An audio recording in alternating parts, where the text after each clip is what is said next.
Hey, how's it going everyone? This is the Anime Man. One thing that I used to miss about anime, or rather, one thing that I used to miss about sports anime in particular, is just the sheer rawness that used to radiate from all aspects of it. I'm talking about the days of sports anime before all of these pimped up, pretty boy filled shonen powered series like Haikyuu, Kuroko no Basuke, Keijo. Does anyone actually consider Keijo sports anime, or? We just had fucking raw dog balls to the fucking wall sports anime, and it was so goddamn awesome. Shows like Slam Dunk and Captain Tsubasa, among many others, were not only manga and anime series that shaped my childhood and many childhoods of around my age, but were also very simple yet clean and real portrayals of the sports and the people who played those sports. In terms of series like Slam Dunk, which is still my favorite sports series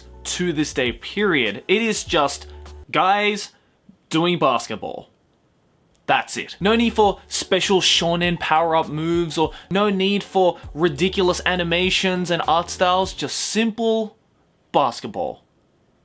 So good. And look, I may be a little biased here, but that's not to say that all modern sports anime is horrible, because that's just a dumb elitist thing to say. Shows like One Outs and Ping Pong, and even the series that I mentioned earlier in this video, do have a lot of redeeming qualities that make it equally or even more awesome than the sports anime of the times. But while I say that, I don't think we have seen the level of rawness and the level of sheer adrenaline that we just experienced in the first episode of the new sports anime of this season, Megalo Box.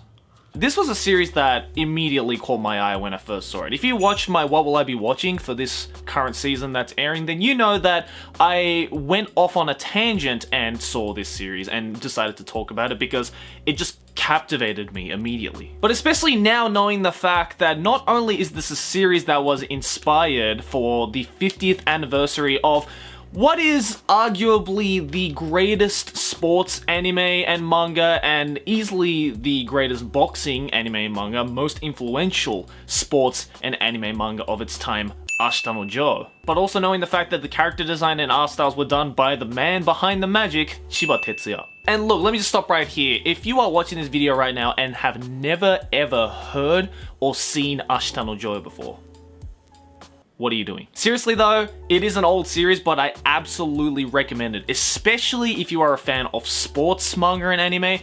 But if you're just a fan of manga and anime in general, this is just, I'm not gonna say that, you know, these are the series that are essential to becoming an anime fan, but Ashita no Joe is just too much of a classic, especially in the sports manga and anime world, and was again a very influential manga, not just on sports manga but just modern manga and anime in general. So I absolutely recommend you give it a go. First of all, look, I'm just saying it's the shit, all right? Trust me on that, my boys. But the biggest question I had before watching Megalo Box was, well, is it gonna live up to Ashita no Joe's legacy? It's certainly not a direct sequel to Ashita no Joe, so it's pretty unfair to put it up to the same standards as that, and I know it's probably not gonna completely fill in the shoes that Ashita no Joe left us with. But is it going to be an equally raw, gritty, adrenaline-rushing boxing anime? And well, at the time of this recording, only the first episode of Megalo Box has come out, and I just watched it, and I can tell you right now that the answer to said question is, oh, fuck yes. Right from the first scene where Junk Dog, the main character, is riding his motorcycle through the desert wasteland, you can see how much attention to detail TMS Entertainment has put into everything. The animation, character design, background art, and even the sound effects have this perfect mix of modern fluidity and crispness, while also showing hints of traditionalism and roughness. Almost as if I just took with me a modern anime series back into the past and ripped it straight to VHS. I don't know about you, but the entire style of, especially this first episode, brought back the same kind of aesthetic and tone to it that series like Trigun and Cowboy Bebop had for me. I mean, it definitely helps that it has the similar aesthetic choices of these desert slum environments that these shows are known for. But I actually love that aspect of this series because it's doing so without it being offensive. It's not trying to be the next Trigun or Cowboy Bebop. Hell, it's not even trying to be the next Ashita no Joe for that matter. Because it took all those important aesthetic and tonal aspects from shows like that, but gave us some fucking solid animations to accompany it. And if you think about it, that's really impressive. Trying to make an anime feel old and classic while making it not look old is a really difficult thing to do, especially in anime. But I think what Megalo Box manages to do, even with just this first episode, is take us back to a childhood that we never experienced. In case you guys have forgotten, Ashita no Joe, which is the series that influenced Megalo Box, was serializing between 1968 and 1973. And I think it goes without saying that, your boy isn't 50 years old. But from watching Megalo Box, it kind of brought me this overwhelming excitement and joy. Like I just found a chest and opened it to see it was full of knickknacks and toys from when I was a wee lad. And I think it manages to bring me, and from what I can see online, many people, that kind of feeling just from this first episode, simply because it's exciting. From scene 1, it builds up this weird tension and then explodes in our faces with high impact boxing and a fucking killer soundtrack, which is the icing on the cake for any good anime.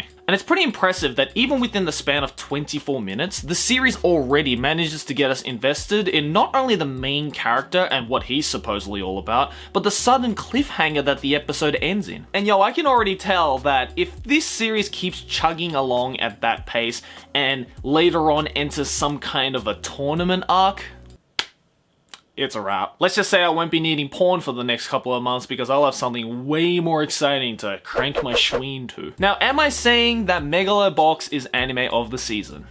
Absolutely not. But I think without a doubt, it is going to be the dark horse of this season. With all these huge and hyped up series that are coming out alongside of it this season, I think Megalo Box is not only going to shine through towards those who are fans of boxing anime and especially Ashita no Joe, but to anyone like me who misses the rawness and grittiness of sports anime and just anime in general from the times that are long gone. All I'm worried about at this point is the length of the series and its consistency. With it only scheduled to having 13 episodes, I'm slightly worried about the pacing of the series and whether the series is going to have a nice solid ending that won't feel rushed in any way. But concerning that, so far with just one episode, the series is chugging along at a relatively fast but a nicely steady and exciting rate. As long as they don't majorly fuck up, which they absolutely might, I have no idea, then I'm sure it's going to be fine. If anything, what I immediately fell in love with concerning Megalo Box is the sheer passion that I felt behind it. Nothing about this first episode seems money hungry or cookie cutter in any way. Without even seeing or knowing who the people are behind the scenes and what they've done, you can just tell just by watching the show and how the voice acting is done, how the animation is presented, how the soundtrack just sticks to your head, that everybody who was involved in at least making this first episode did it from just pure passion and love. It's gritty, it's raw, it's exciting, and it's immediately amazing. But yeah, I apologize that this video was a lot more casual and not the, you know, more analysis-driven videos that I tend to make on this channel. But I just wanted to do a quick video on this series because we all know that for the next 3 months or so, the entirety of the anime community is just going to be swallowed up by shows like this, and this, and this, and this. So I wanted to give a little bit more of a spotlight to the underdogs of this season. I always say this every single season, but I feel like we need to pay more attention to the shows that don't have any kind of hype beast attached to it. Because if we learn anything from at least the past couple of years of anime, it's shows like these without any hype behind it initially that tend to be the shows that people end up talking about after the series ends. Wow, I just realized how fitting that the underdog of at least this season is about a story of an underdog. Now that's what I call theming, kids! But anyways guys, let me know your thoughts about the first episode of Megalo Box. Did you like it? Did you dislike it? And how do you think the series is going to favor? How do you think the series is going to do in at least the environment of this season that is run by all of these massively hyped shows? I want to leave all that kind of stuff in the comments below. And look, let me just say, if you're watching this in the future, at least to the point where Megalo Box has ended and people are talking about how shit it ended up being, because that is a possibility. I mean, concerning me, that has definitely happened before, then I'm okay with the fact that at least the first episode was good. In an environment where a lot of first episodes of anime tend to be quite boring, in my personal opinion, it's just nice to see an anime that just cuts all the bullshit and immediately throws you in like that. But yeah, I'm really looking forward to the next episode, and I really hope that the series does end up being fucking great. Anyways guys, thanks for watching. As always, like and favorite if you enjoy, subscribe for more on our banner, and I'll see you guys next video of whatever I make. Keep watching anime. Ciao ne!